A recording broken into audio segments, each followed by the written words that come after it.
flowers are just crazy beautiful, aren't they? Look at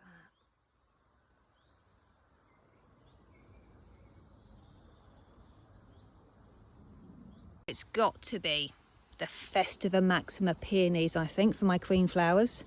Now make sure that if you're picking your peonies that you don't take off more foliage than you need. I literally just cut the stems to the exact length I need for my arrangement, leaving the rest of the plant in place to photosynthesize.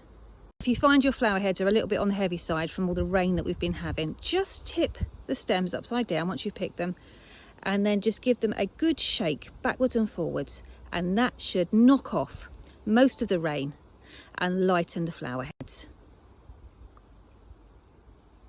Neil's going to be going around with the lawnmower, so I think it might be a safe bet just to cut anything that's poking out. I'm putting it straight into a bucket of water. You can feel the stems now are really firming up, much more so than they were even a week ago. There we go. And I've done a little bit of gentle deadheading while I'm there to encourage fresh flowers to come through. So next I'm going to go for a bit of pittosporum. You can see I've got plenty to choose from, and it's hard to believe that this was just one small plant only 6 years ago. There we go. I've got a nice few branches. You don't actually need that much, but look how much room it's going to take up in the vase. So just like I do with the flowers, I'm just going to strip the stems of their lower leaves so they don't get in the water and make it all murky. If you don't have any pittosporum in your garden, you might well have some Euronymous. It's transformed the bucket already, so you can just imagine what it's going to do to the vase.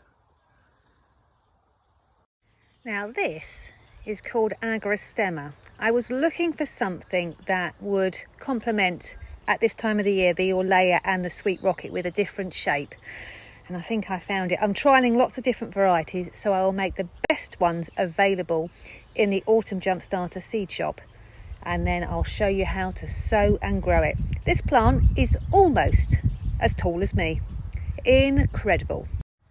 And then just have a wander around your garden. It really doesn't matter what flowers that you use. If they're fresh and in season, they're going to be the most beautiful flowers in the world. I think I'll have some of these Nigella. Look at those sunny little faces.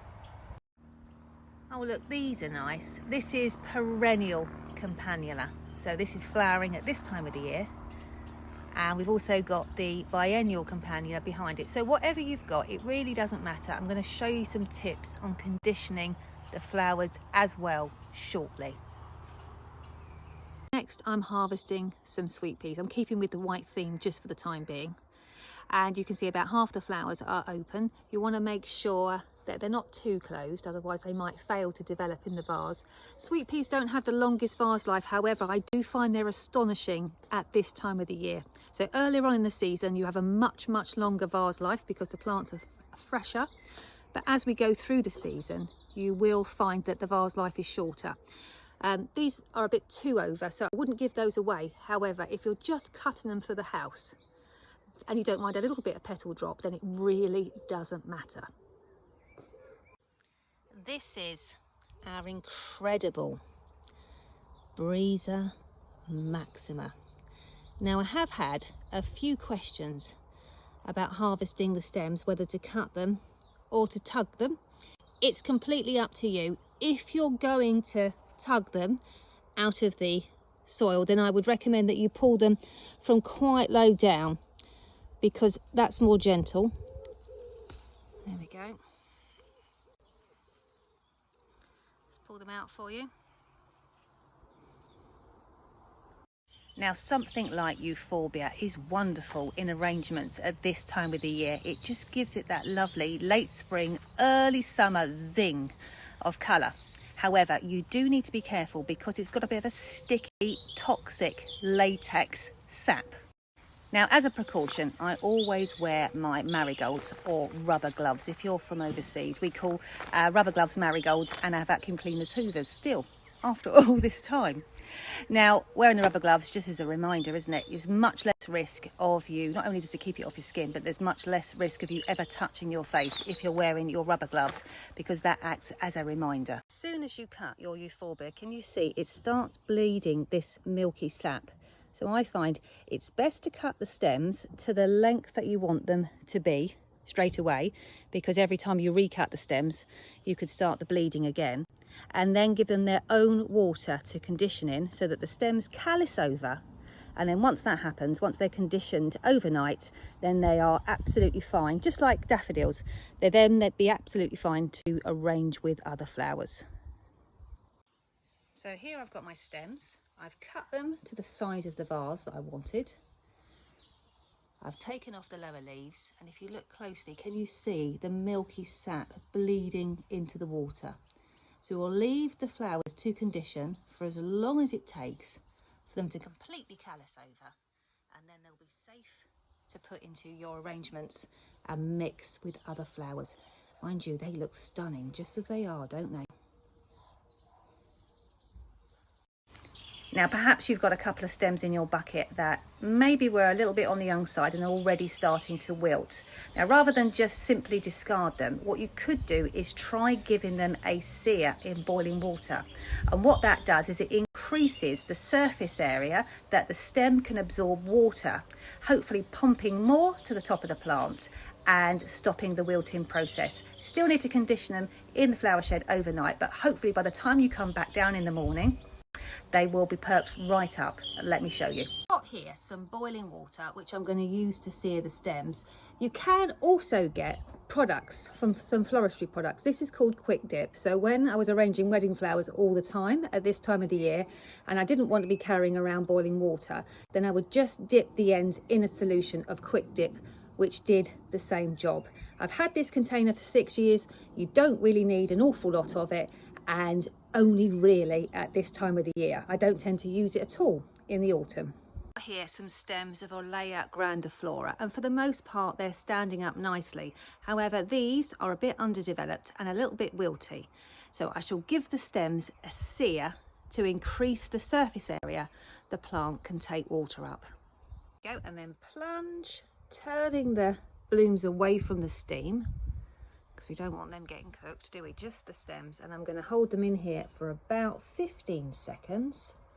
I'm watching the counter on my camera, and then that should do it. And then plunge them straight into a bucket of cool water. Now, with woody plants, you can increase the surface area that they can absorb water by cutting them straight up the stem. In the old days, they used to bash the stems, but it's really not necessary. Cutting them straight up is much neater.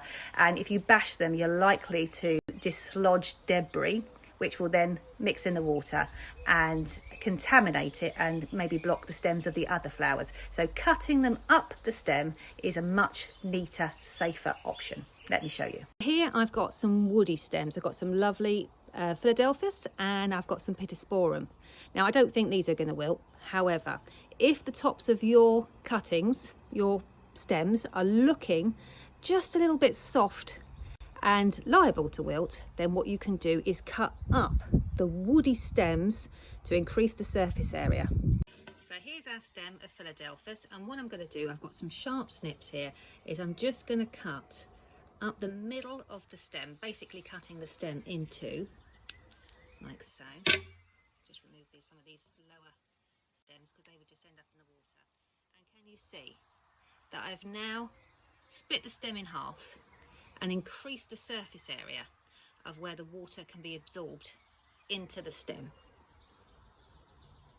Now, all of these have now had some kind of treatment, which I tend to do if I'm doing the flowers for a wedding and they need to survive without me being there to intervene.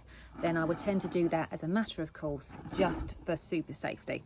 Right, let's take this lot down to the flower shed for the night. So I've brought my bucket down to the flower shed, which you can also see doubles as our log shed, and I'm going to leave them here overnight.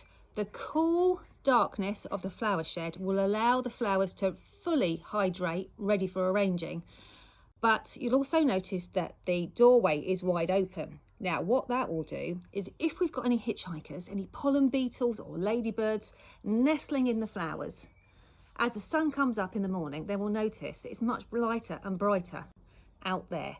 Take flight and clear off, and hopefully leave your blooms bug-free.